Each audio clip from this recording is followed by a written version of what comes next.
Anwar berbohong, Najib dedah kecurigaan dalam kenyataan Anwar. Pergaduhan dalam UMNO satu peluang buat Anwar.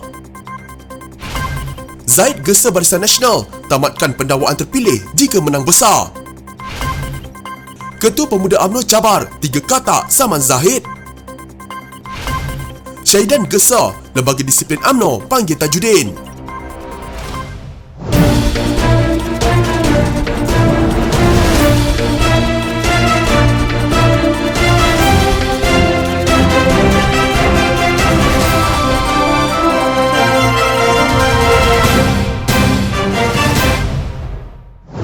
Jadi walaupun jumlah cukup dan saya laluan sebagai Perdana Menteri itu sudah cukup kuat, saya tidak bersedia untuk kompromi soal kebebasan badan kehakiman.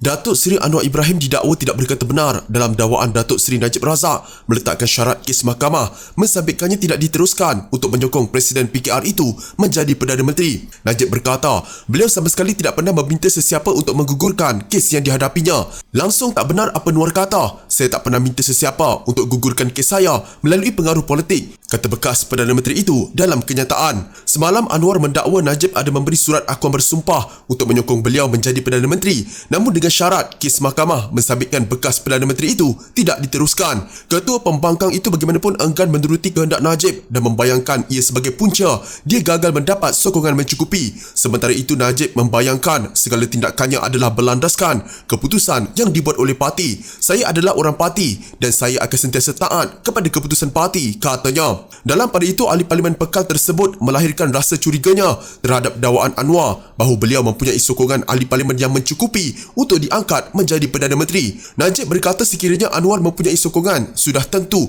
Yang di-Pertuan Agong Al-Sultan Abdullah Riayatuddin Al-Mustafa Billah Shah akan melantik beliau. Tapi saya pelik, sekiranya apa yang Anwar kata adalah benar bahawa dia ada sokongan 120 ahli parlimen, kenapa pula Istana Negara tidak lantik dia jadi Perdana Menteri? Dan kenapa dibuktikan sokongan ini melalui undian dalam parlimen, termasuk dengan cara menggagalkan undian bajet 2021 ketika itu, tanya Najib. Isu sokongan terhadap Anwar menjadi Perdana Menteri ditimbulkan oleh bekas ahli majlis tertinggi yang digugurkan Datuk Seri Tajudin Abdul Rahman baru-baru ini. Anwar sebelum ini mengesahkan pendedahan yang dibuat oleh Tajudin dan berkata, apa berlaku selepas itu adalah selepas ditandatangani. Saya diminta untuk memberi kepastian bahawa urusan mahkamah terutama melibatkan Najib tidak akan diteruskan dan saya harus guna kuasa saya selaku Perdana Menteri untuk memastikan ini tidak diteruskan. Saya tidak bersedia untuk melakukan itu. Oleh kerana keputusan tegas saya itulah, maka Najib mengusulkan calon lain pada saat akhir dan menafikan saya, katanya dalam satu majlis di Port Dickson baru-baru ini. Anwar turut mendedahkan Najib dan Presiden UMNO Datuk Seri Ahmad Zaid Habidi adalah antara 15 pemimpin UMNO yang membuat akuan bersumpah menyokong beliau sebagai Perdana Menteri. Katanya walaupun jumlah sokongan ahli parlimen ketika itu cukup 120 orang dan membolehkan beliau menjadi Perdana Menteri, namun Pakatan Harapan menetapkan untuk menolak SD daripada Najib dan Zahid. Pada 13 Oktober 2020, Istana Negara dalam kenyataan berkata, Anwar sekadar mengemukakan jumlah ahli Dewan Rakyat yang didakwa memberi sokongan kepada beliau kepada Istana Negara tanpa mengemukakan sebarang senarai nama mereka untuk mengukuhkan dakwaan itu. Susulan tindakan itu, Agong menasihati Anwar untuk akur dan menghormati proses perundangan seperti termaktub dalam Perlembagaan Persekutuan. Kecelaruan yang berlaku di dalam UMNO telah membuka peluang dan ruang kepada parti lain menyusun strategi menghadapi pilihan raya umum kali ke-15. Menurut pemerhati politik Datuk Seri Kamal Amir Kamal Hijaz, apa yang berlaku di dalam UMNO memberi jalan mudah buat Datuk Seri Anwar Ibrahim membawa partinya untuk terus dekat dengan rakyat. Saya tidak kata Pakatan Harapan, ini adalah usaha sendirian Anwar dan Parti Keadilan Rakyat. Ingat, rakyat masih berdendam dengan Pakatan Harapan. Jadi ini kesempatan yang baik untuk Anwar membawa PKR secara sendirian bagi mendapatkan sokongan, katanya ketika menjadi panel program Skop MG. Berganding bersama ahli majlis kerja tertinggi UMNO, Datuk Muhammad Razlan Muhammad Rafi'i, Amir berkata, apa yang berlaku di dalam UMNO adalah langkah kanan buat Anwar. Jika UMNO tidak melakukan sesuatu dengan segera, bermakna lebih mudah bagi Anwar Ini kenyataan yang harus diterima oleh UMNO dan semua. Anwar mampu melakukannya secara solo, tetapi jika bersama Pakatan Harapan, sokongannya menipis. Rakyat masih ingat janji-janji manis Pakatan Harapan dulu dan rasa sakit itu masih menebal. Anwar dilihat mempunyai kesempatan memandangkan ketika PRU14, beliau bukan berada di barisan hadapan. Jadi kali ini, beliau akan mengemudi sendiri PRU15, katanya. Mengakui isu dalaman UMNO tidak besar kerana hanya melibatkan beberapa orang sahaja. Namun, ia boleh memusnahkan harapan rakyat yang sebelum ini sudah mulai percaya pada parti itu. Saya melihat dalam konteks lebih luas. Mungkin jika orang politik akan melihat dalam skop mereka sahaja, 2-3 kerak ini boleh memusnahkan UMNO. Cara paling baik adalah bubar segera parlimen dan pulangkan mandat kepada rakyat. Biar rakyat memilih semula, katanya. Katanya lagi, rakyat tidak wajar dijadikan mangsa kepada ahli politik yang asyik memikirkan jawatan dan kuasa. Saya lihat bagi yang tak mahu parlimen dibubarkan adalah mereka yang rasa tidak akan dipilih lagi sebagai calon. Jadi mereka risau, sedangkan ini langkah terbaik jika mahu menstabilkan semula ekonomi dan politik semasa. Jangan takut dengan 2-3 orang ini, utamakan rakyat, jelasnya. Awal minggu ini, bekas ahli MKT UMNO, Datuk Seri Tajuddin Abdul Rahman membuat pendedahan terhadap kepimpinan Presiden Parti, Datuk Seri Dr. Ahmad Zahid Hamidi. Beliau mendakwa banyak keputusan tidak dipersetujui oleh ahli majlis, sebaliknya keputusan yang dibuat adalah secara sendirian. Tidak hanya itu, dakwa beliau lagi, seakan-akan UMNO sudah terpecah kepada 2 puak yang menyokong Datuk Seri Ismail Sabri Yaakob dan juga Ahmad Zahid.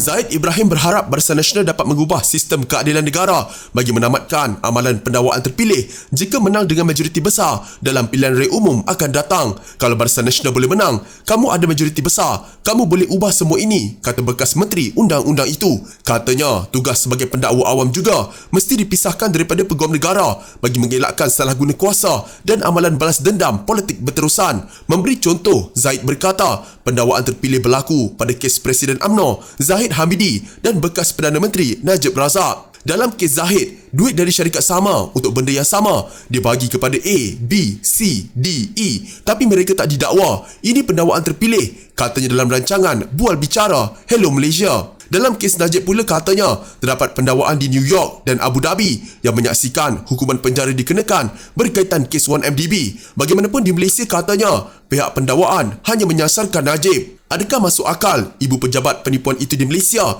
tetapi yang mereka nak hanya seorang sahaja? Adakah penipuan sebesar itu yang digelar kleptokrasi terbesar di dunia? Kita nak seorang sahaja, kata bekas pengamal undang-undang itu. Katanya dengan membataskan peranan peguam negara, dia dapat menumpukan usaha kepada menasihati Perdana Menteri dan malah menjawab soalan di Parlimen. Ketua Pemuda UMNO Petaling Jaya mencabar ketiga-tiga ahli parlimen untuk menyaman Datuk Seri Ahmad Zahid Hamidi selaku Presiden UMNO sekiranya kenyataan yang dikeluarkan oleh beliau merupakan kenyataan yang tidak benar maupun disangkakan kenyataan yang main-main.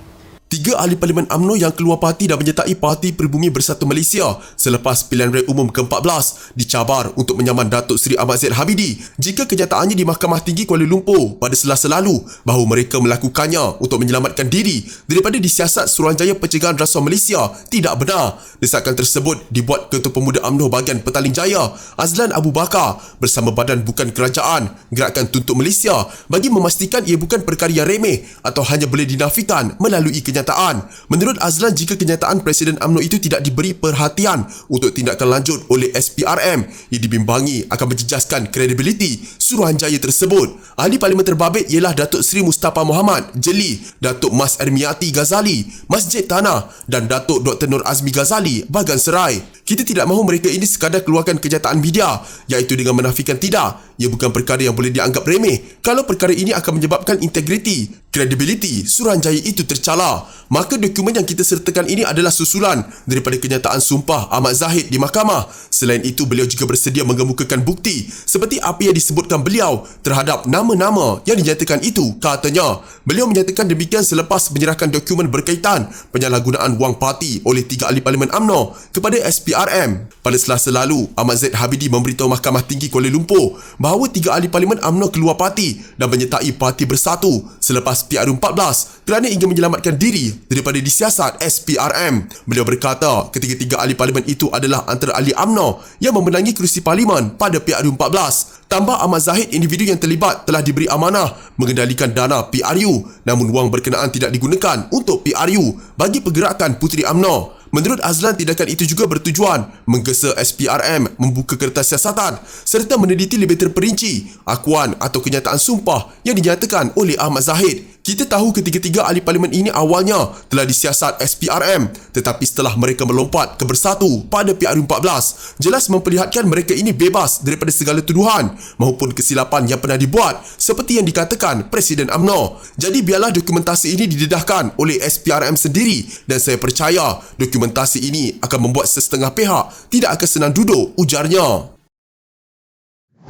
Lembaga Disiplin UMNO perlu memanggil Tajuddin Abdul Rahman susulan dakwaan bekas Ahli Majlis Kerja Tertinggi itu terhadap Presiden Ahmad Zaid Hamidi Isnin lalu. Ahli Parlimen Arau, Syahidan Kasim ketika membuat gesaan itu berkata, selepas Tajuddin dipanggil, UMNO harus menyelesaikan kemelut dalam partinya. Pendedahan tersebut menyebabkan luka dan luka itu harus diperbaiki. Luka ini mesti diselesaikan dengan jawatan kuasa Lembaga Disiplin UMNO. Panggil Tajuddin, tanya pendedahan dibuat. Selepas itu selesaikan, katanya pada sidang media di Majlis Perasmian Pasar Harian Selayang, Kuala Lumpur dan Jejambat Jalan Ipoh. Beliau berkata demikian susulan pendedahan Tajuddin dalam sidang media Isnin lalu yang mendakwa beliau adalah saksi bahawa UMNO menghantar non kepada Yang di-Pertuan Agong untuk menyokong Anwar Ibrahim sebagai Perdana Menteri. Ahli Parlimen Pasir Salah itu turut secara terbuka mendesak Zahid supaya melepaskan jawatan Presiden Parti selain mendakwa hampir 130 ketua bahagian UMNO mahu beliau berbuat demikian. Dalam pada itu Syahidan berkata beliau tidak terlibat menandatangani SD untuk menyokong Anwar sebagai Perdana Menteri. Katanya ini kerana beliau patuh kepada keputusan Perhimpunan Agong UMNO yang memutuskan no Anwar, no DAP. Saya tidak terlibat, saya orang yang patuh pada parti. Kalau PAU kata no Anwar, no DAP, saya tak akan pergi ke Anwar dan DAP. Saya macam itu, katanya.